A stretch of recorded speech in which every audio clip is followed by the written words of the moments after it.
আমাৰ কাৰ্যসূচী ৰূপায়ণস্থলীত আদৰণীয় অনুৰোধ জনাইছোঁ। তেখেতকো এখন বিহুৱানেৰে আমি ওলগ জনাইছোঁ আমাৰ লিপি বড়ো। এয়া পবিত্ৰ ৰাভাদেৱ দুয়োগৰাকীকে কাৰ্যসূচী ৰূপায়ণ কৰাৰ বাবে অনুৰোধ জনাইছোঁ আৰু আটাইকে থিয় হৈ এই কাৰ্যসূচীত অংশগ্ৰহণ কৰাৰ বাবে অনুৰোধ জনাইছোঁ। অকণমান আগবাঢ়ি আহক। আৰু এই চেগতে শিল্পী সমাজৰ সমূহ শিল্পীক এই কাৰ্যসূচীৰ ফোনত কৰোৱাৰ বাবে তেওঁলোকৰ অনুষ্ঠান পৰিৱেশন কৰিব একেলগে। তেওঁলোককো অনুৰোধ জনাইছোঁ।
নতুন বছৰৰ বহাগৰ শুভেচ্ছা জ্ঞাপন কৰিলোঁ। ভূপেন হাজৰিকা টংলালৈ দুবাৰ আহিছে, দুবাৰ মই আদৰিছোঁ। মই মানে আমি আদৰিছোঁ। ভূপেন হাজৰিকা প্ৰথমবাৰ আহিছিল তাত থাকিছে। কলকাতাৰ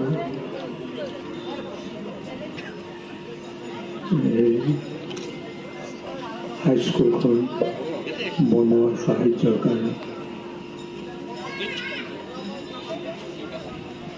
তেখেতক মই শ্ৰদ্ধা জনাইছোঁ। লগতে জুবিন গাৰ্গৰ আজিৰ অনুষ্ঠানত বহুবাৰ আহিছে জুবিন টংলালৈ শুভেচ্ছা জনাইছোঁ। ভূপেন হাজৰিকা প্ৰথমবাৰ আহোঁতে আমি আৰতি নাচিছিল, আৰতি বৰুৱাই নাচিছিল। লগত জয়ন্ত আহিছিল, জয়ন্ত নহয় এবাৰ আহিছিল জয়ন্তই লগত গীটাৰ সংগত কৰিছিল। ৰমেন চৌধুৰী আহিছিল, লগত একৰ্ডিয়ন বজাইছিল।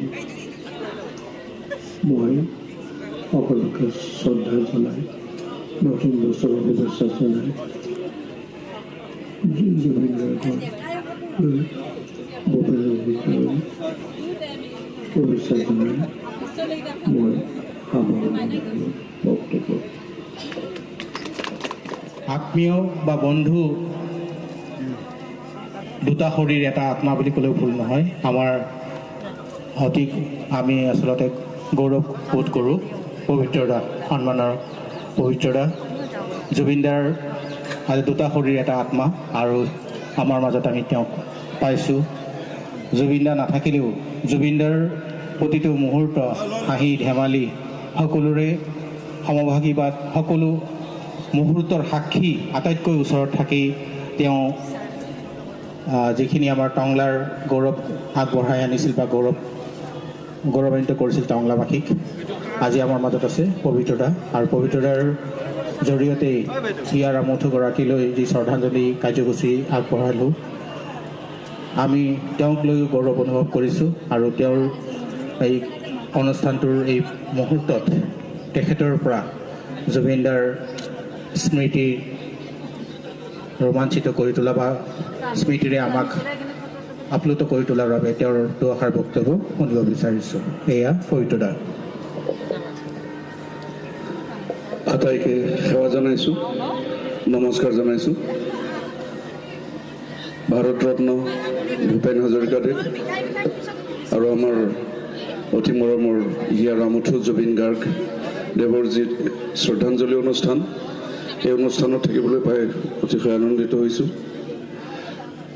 ভূপেন হাজৰিকাদেৱক আমি বহুত সৰুতেই বিনয় মেধি ছাৰৰ সৈতে যেতিয়া আগ ধৰিছিলে তেতিয়াই হয়তো আমি সেই পেণ্ডেল দেখিছিলোঁ, যদিও ওচৰৰ পৰা তেখেতক নেদেখিলোঁ। আৰু জুবিন গাৰ্গ টংলাৰ সৈতে খুব এটা ভাল সম্পৰ্ক আছিলে টংলাৰ লগত, যদিও কায়িকভাৱে জুবিন গাৰ্গ আমাৰ মাজত নাই। এনেদৰেই জুবিন গাৰ্গ আমাৰ মাজত সদায় থাকিব। আৰু নিয়তিৰ যিটো পৰিহাস তাৰ মাজত হয়তো চবেই বিলীন হৈ যাব লাগিব, কিন্তু জুবিন গাৰ্গ যিধৰণে আমাৰ মাজৰ পৰা নোহোৱা হ'ল, সেইটোৰ কাৰণে অসমবাসী ৰাইজ, অসমীয়া যিখিনিয়ে অসমক ভাল পায়, যিখিনি মানুহে জুবিনক ভাল পায়, সেইখিনিয়ে সদায় আমি জুবিনৰ ন্যায়ৰ দাবী কৰি আহিছোঁ। যদিও আইনীভাৱে ৰক্ষণাবেক্ষণ দি টকাৰ দৰে হৈছে যিখিনি মানুহ, তেখেতসকলক হয়তো আমাৰ অসমীয়া ৰাইজে এদিন হ'লেও তেখেতসকলৰ ন্যায়ৰ কাৰণে, তেখেতসকলে অসমীয়া ৰাইজে হয়তো জুবিনৰ ন্যায়ৰ কাৰণে মাত মাতিব, আৰু সেইটো এদিন যেনেকৈ নহওক হ'ব। যিয়েই নহওক, এইখিনি মুহূৰ্তত মই আৱেগিক হৈ আছোঁ, আৱেগিক হৈ পৰিছোঁ। এটাই কথা অনুৰোধ জনাইছোঁ যে টংলাৰ যিটো ভাতৃত্ববোধ, টংলাৰ যিটো এটা গৰিমা, টংলাৰ যিটো মান সন্মান, সেইটো যাতে এই বছৰো আহি থকা দিনবিলাকত যাতে আমি খুব ধুনীয়াকৈ অটুট ৰাখিব পাৰোঁ। আমাৰ সকলোৱে যাতে আগবাঢ়ি যাব পাৰে, গোটেই টংলাবাসী ৰাইজ তাকেই কামনা কৰিছোঁ। আৰু সদশেষত এই বহাগত, এই নতুন দিনত আটাইলৈ শ্ৰদ্ধা জনাই, আটাইকে শুভকামনা জনাই মোৰ কথাখিনি ইমানতে সামৰণি মাৰিছোঁ। ধন্যবাদ। ন্যায় পাওক, জুবিনদাৰ ন্যায় যি পথৰেই নহওক আহক। আমি সকলোৱে এই জুবিনদাৰ মৃত্যুৰ যি ন্যায়, এই ন্যায় এদিন হ'লেও আহক, আমি ইয়াৰ পৰাই কামনা কৰি এই শ্ৰদ্ধাঞ্জলি অনুষ্ঠানৰ সামৰণি মাৰিছোঁ। আৰু সন্মানীয় মেডি ছাৰ আৰু পবিত্ৰালৈ ধন্যবাদ জনাই তেওঁলোকক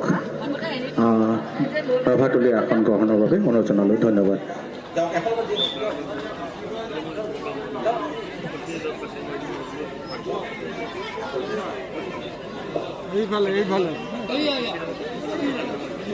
আমাৰ ৰভাতলীত সন্মানীয় জগত ডেকাদেৱ উপস্থিত হৈছে। আমি আগলৈ ৰভাত সন্মুখলৈ অহাৰ কাৰণে অনুৰোধ জনাইছোঁ জগত ডেকা। ইয়াৰ পিছতে প্ৰফুল্ল কুমাৰ বৰুৱা ছাৰ আছে। প্ৰফুল্ল কুমাৰ বৰুৱা, হৰিচন্দ্ৰ কলিতা,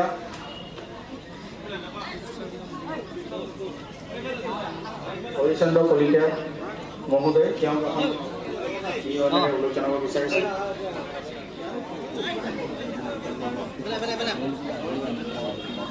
অৰবিন্দ কলিতা, অৰবিন্দ শৰ্মা বৰুৱা,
আজি টংলা আঞ্চলিক ৰঙালী বিহু সন্মিলনে এই দণ্ডবাদ হৈছে গোটেই সমিতিৰ মানুহখিনিয়ে প্ৰভু চৰণত সেৱা লৈছে এই বুলি যে এই তিনিদিন যাতে কোনো বিপদ বিঘিনি নোহোৱাকৈ ভগৱন্তই বিহু পাৰ কৰি সকলোৰে মংগল কৰা আৰু অসমবাসীৰ লগত টংলা আঞ্চলিক ৰাইজৰ লগতে অসমবাসী মানুহৰ অন্তৰৰ পৰা দুখ বেদনা সকলোবোৰ দূৰ কৰি আমি যাতে একতাৰ দোলেৰে বান্ধ খাই সুন্দৰভাৱে জীৱনটো আগবঢ়াই দিব পাৰোঁ বুলি হৰি বোলা।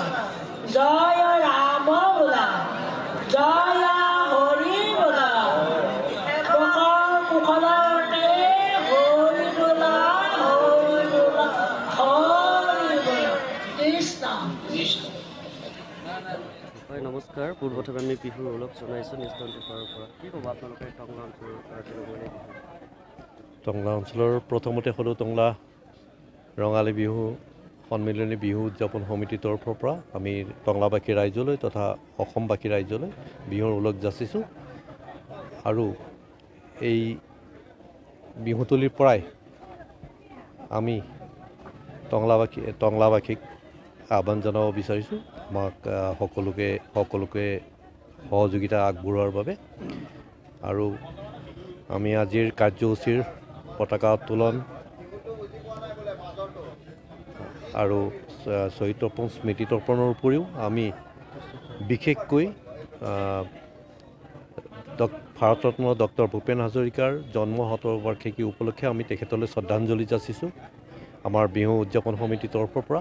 আৰু লগতে আমাৰ হিয়াৰ আমঠু যিটো আমি এইবাৰ বহাগত আমি শূন্যতা অনুভৱ কৰিছোঁ জুবিন অবিহনে, সেই জুবিনকো আমি শ্ৰদ্ধাঞ্জলি যাচিছোঁ এইবাৰ, আৰু তাৰপিছতে আমি বাকীবোৰ কাৰ্যসূচী আৰম্ভ কৰিবলৈ লৈছোঁ। গতিকে আমি সকলোৱে সহায় সহযোগিতাৰে এই বিহুখন খুব ধুনীয়াকৈ চলাই নিব পাৰিম বুলি আশা কৰিছোঁ। আৰু আজি কি কাৰ্যসূচী আছে? আজিৰ কাৰ্যসূচীৰ ভিতৰত এইখিনিতো হৈয়ে গ'ল। ইয়াৰ পিছত আমাৰ আছে চিত্ৰাংকন প্ৰতিযোগিতা চলি আছে। ইয়াৰ পিছত ক্ৰীড়া প্ৰতিযোগিতা চলি আছে, ক্ৰীড়া প্ৰতিযোগিতাটো চলি আছে। আৰু তাৰপিছত চেমনীয়াৰ বিহুঢোল, পেঁপাবাদন আৰু বিহু নামৰ প্ৰতিযোগিতা হ'ব। 1 বজাৰ পৰা আমাৰ শিশুৰ একক বিহু নাচ প্ৰতিযোগিতা আৰম্ভ হ'ব।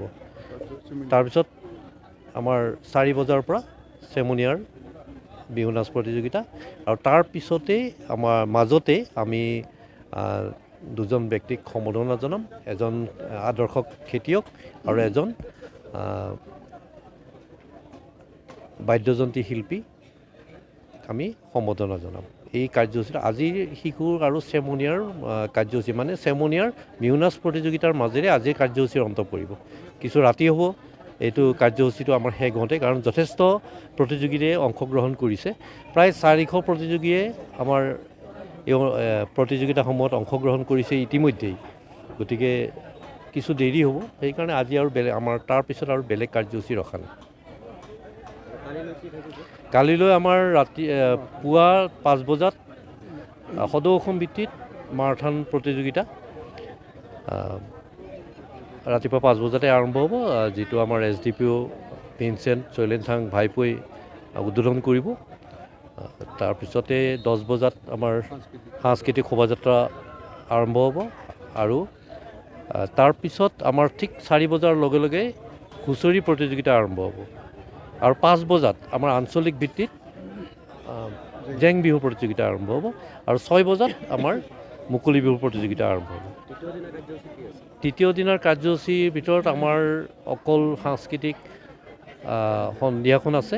সন্ধিয়াৰ আগতে আমাৰ যিটো এখন মুখপত্ৰ আছে কেতেকী নামৰ, সেই মুখপত্ৰখন আমাৰ উন্মোচন হ'ব। ডক্টৰ অৰূপা পতংগীয়া কলিতাই এইখন উন্মোচন কৰিব, আৰু তাৰপিছতে আমাৰ সাংস্কৃতিক সন্ধিয়াৰ কাৰ্যসূচী আৰম্ভ হ'ব এটা বিহু দলেৰে। তাৰপিছত আমাৰ বিহু সম্ৰাট ৰূপে খ্যাত খগেন গগৈৰ বিহু গীতৰ অনুষ্ঠান, আৰু তাৰপিছতেই কৌতুক গোষ্ঠী ধিচুম, তেতন তামুলী খ্যাত ধিচুমৰ দ্বাৰা কৌতুক পৰিৱেশন হ'ব, আৰু তাৰপিছতে আমাৰ শিল্পী বিদিশা দেৱী গীতৰ শৰাই, বিদিশা দেৱীৰ গীতেই দিয়ে আমাৰ সাংস্কৃতিক সন্ধিয়াৰ কাৰ্যসূচীৰ অন্ত পৰিব। এইখিনি কাৰ্যসূচী আমি সকলোকে সহায় সহযোগিতা কামনা কৰিছোঁ। সদৌ টংলা ৰঙালী বিহু সন্মিলনীৰ বিহু উদযাপন সমিতিয়ে সকলোকে সহায় সহযোগ আগবঢ়াবলৈ অনুৰোধ জনালোঁ, আৰু পুনৰবাৰ আপোনালোকলৈ বিহুৰ ওলগ জনাইছোঁ। ধন্যবাদ।